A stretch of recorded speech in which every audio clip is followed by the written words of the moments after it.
Guys, back to our well, it's not our second episode, but back to the conversation. I want to talk more about the business side of things, about fitness and how to open a gym and all of that, running it and everything else. Because, as you know, the fitness industry here in Indonesia just blew up, right? Like in no time. And I don't think it's gonna slow down anytime soon. No. At least for a couple of years, is just gonna keep going up. Everybody who see it as a viable business option, they're gonna open, right? So it's just gonna keep coming up. So I wanna make sure we talk about this because we both came from the similar background. We both were, we love fitness, and then we coach, and then now we open our thing, right? Now Gita already have how many now? 4? 5? Yeah, no, only 3, but we're opening several more this year, and it's a lot. And oh god, let's talk about it some other time. All right. So for us, we Okay. opened 2. All right. Hopefully, knock on wood, we have more open coming soon. But we just kind of want to get people to get it up there because I see this a lot where people become a member become a coach become a business owner, which is that's a lot of the time happen. So let's dive into it. What's the do's and don'ts, I would say, when it comes to opening your gym or opening a Life. fitness business. Well, Life. Yes. I mean, I think We could go with do's first. do's. Yes. Do know your business goal, number 1. Okay, that's good. Absolutely number 1. Like, so many people go into a business because they like it. If you like training, if you like training and if you like training people, don't be a business owner because you'll have no time. Agree. You have no time to train. I think I teach 2 to 3 times a month. Yes. It's bonkers, right? So basically, that's the number 1. Just know your business goal, and just really dig deep. Are you just doing it karena keren?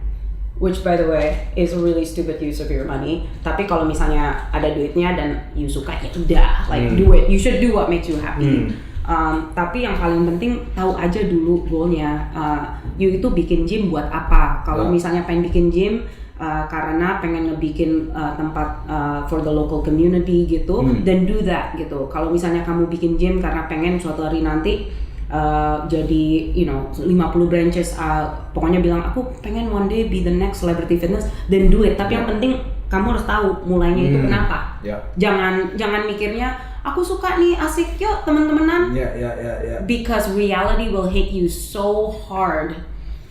So hard. Your first year, you'll love it for 6 months, and then a year into it, you're like, this is one of the hardest, worst things I've ever done. Why am I doing this? And then you're like, I think I'm running out of money. It's cute for 6 months.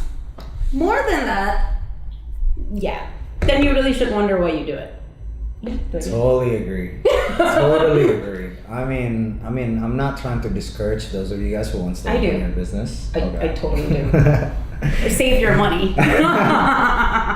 Alright, but if you love coaching, then be a coach. Don't be a business owner and think you're gonna have time to coach. I mean, maybe somewhere down the line, but it definitely takes a lot of money to have somebody else running your other part of the business, right? So, man, I've seen it all the time. People think it's like, oh yeah, I'm the whatever. Maybe they feel like they're the top coach in their gym and they want to open their own. And they're like, okay, and then boom, I just know it. It's like they don't know what's going on in the back, right? Like they would never know what kind of and that's the part because we're not like. Obviously we're not going to involve a lot of these things going on in the back to our coaches to kind of stress them out with all the other stuff. Why stress them out? Right. So, I mean, we don't talk to our coaches like, oh, we're not making this, we're not making that, or we didn't do this, we didn't do that.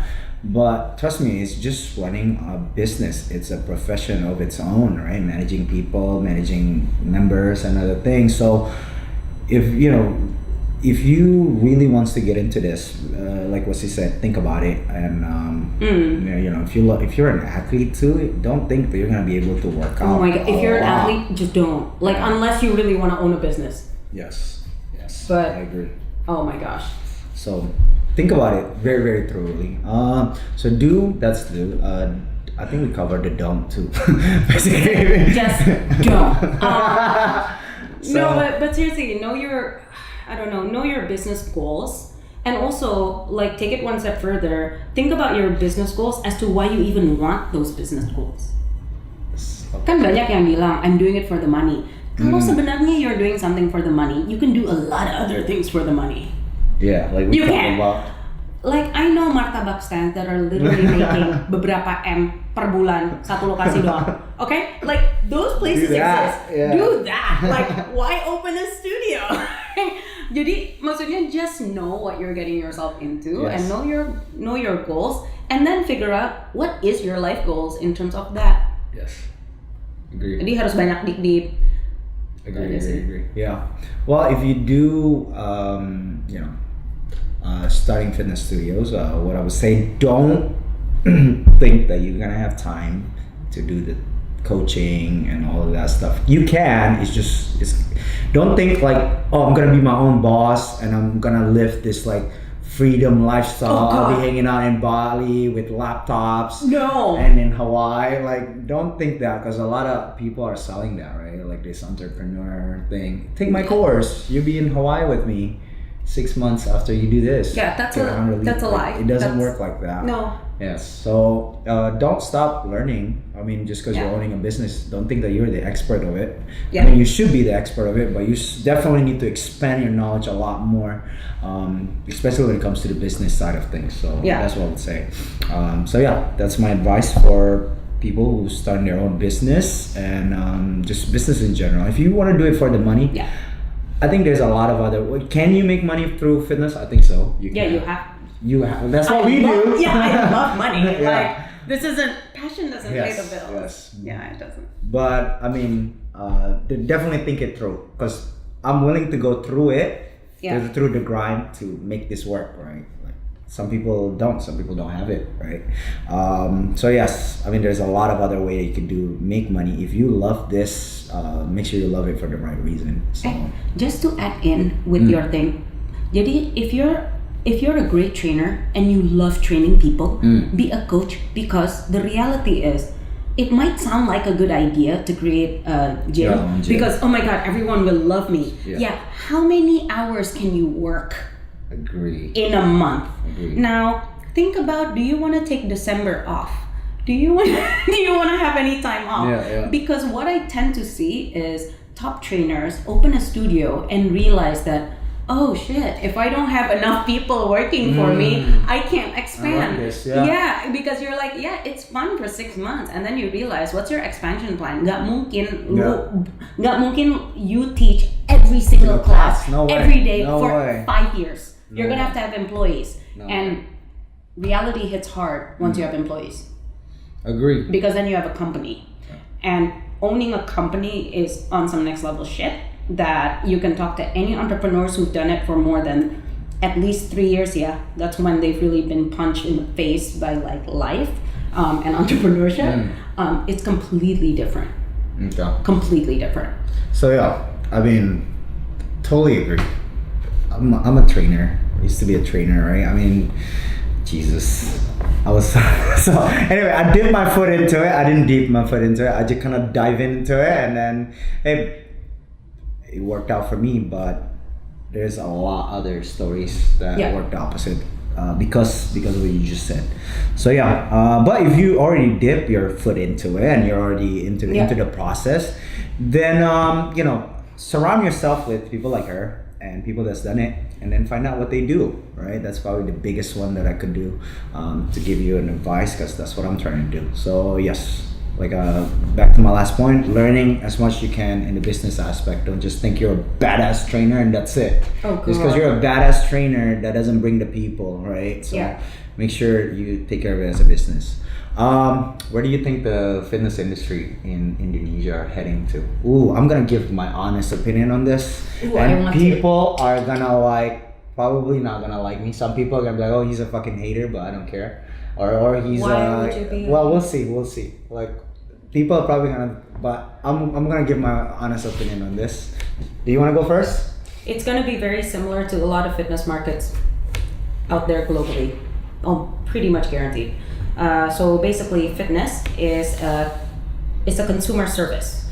So in the realm of businesses, there's such a thing as consumer products. They're B2C, and fitness counts as a B2C product for services. So running a fitness business is really not that different from running a martabak store. There you go. No joke. Running a hotel. I'm literally offering you a service, and for money, you get the service. Meaning, what happens in a lot of these businesses is they will consolidate. Yeah, there you go. It's basically gonna be the biggest brands will survive and start eating up all the other brands.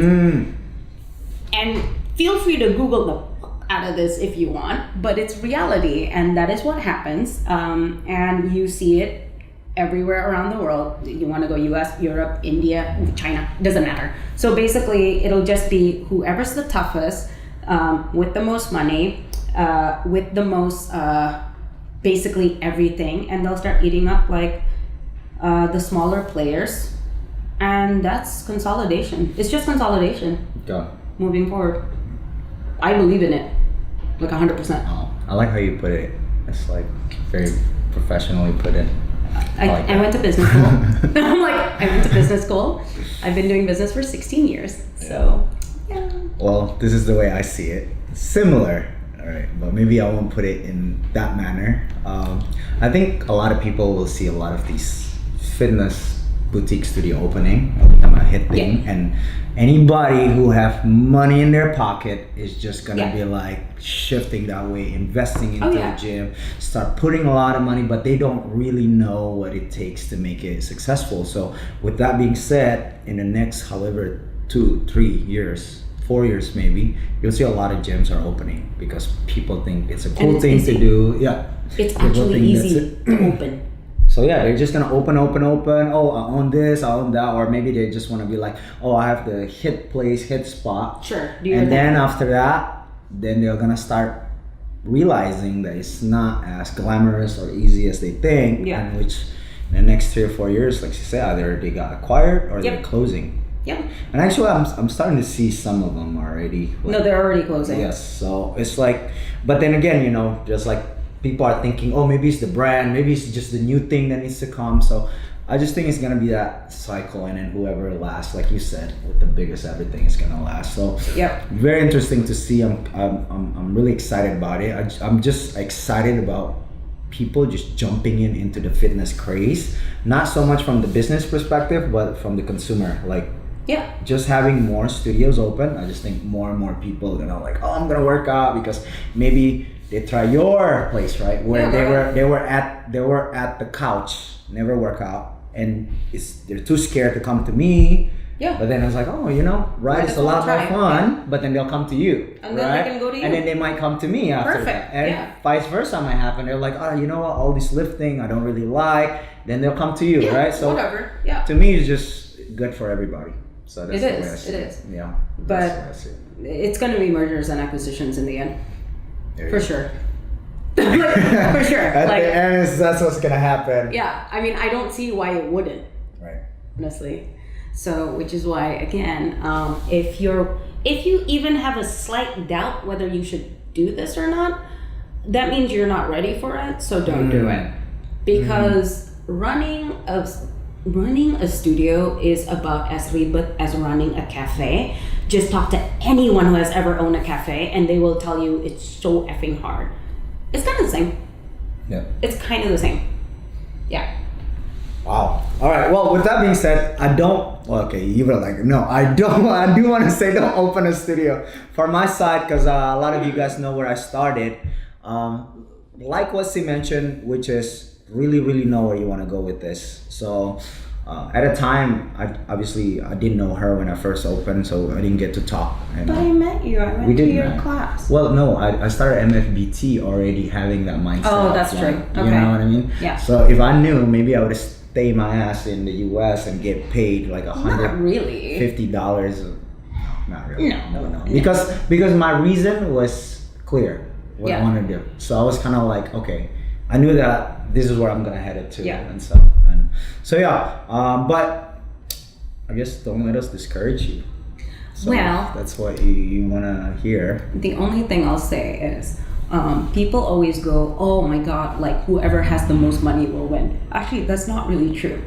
The reason is money is technically everywhere. It's just where can you get it? So I think people are always in shock when they found out that RIDE didn't start out with much, and I've been really open about this. I've even experienced like getting close to bankruptcy. Like that happens. Like we barely spent. Our marketing budget at one time was literally 500,000 rupiah. A month? Yeah, well actually 500,000 rupiah over 2 months. No, it was stupidly low because we just didn't have any money. So it's not about that. It's about ada yang pernah bilang money and time are not resources. Resourcefulness is the ultimate resource. Karena kalau lu desperate and you're hungry and greedy as hell, you'll find a way. You'll just find a way. I don't know how, but you will. You'll make it work somehow. So don't worry. Money should actually be one of the things that shouldn't be the reason it's holding you back. Karena kalau nyari duit sih, you can technically find it. Yeah. Technically. Yeah. Not saying it's easy, susah. Cuman, So yeah. Oh. Back to that again, guys. If you just want to open your gym, know the real reason. If you think that you're gonna, have more time coaching and stuff, that's not the case. So really think it through. And if you want to go in there, then go for it. 100%. Don't half-ass it. And don't come with excuses. Like she said, be resourceful and make it work. Just make it work. And I guess depend on the scale that you want to go at, right? If you're happy with your neighborhood, gym, just then do that. If that makes you happy, go for that. Yeah. Oh, one big do. Do always learn. Okay. If you think you're the smartest person, you're not legit. Keep asking questions. And have people, I always recommend this, kalau bisa lu ketemu investor-investor, udah gitu pitch aja walaupun lu nggak nyari duit, biar mereka ngasih feedback from the real world to you. Karena kadang-kadang kita itu saking fokusnya, we don't see the big picture. Jadi kita kayak kehilangan your bigger picture. Terus kalau misalnya investornya bilang ini nggak bagus, daripada defensif tanya aja, kenapa nggak bagus? Nice. There you go. That's one of the biggest thing I've learned from our talk last time. Yeah. So. Itu aja sih. That's it? Ya, sebenarnya pasti banyak, tapi ya untuk sementara ini just that. Right. So guys, if you are thinking of going into fitness industry, well, there's her, there's me also, if you guys want to ask. I think that's it. Let's wrap this up. So, definitely have a great time here. I don't think it's enough, but nanti aja. biar masih banyak lagi. So if you guys have any more question or anything like that, just put us on our DM, reach out to us, and we'll try to answer the question as our best. And stay tuned till the next episode. And don't forget to like and subscribe. Alright guys, Gita and Elbert here signing out. Peace.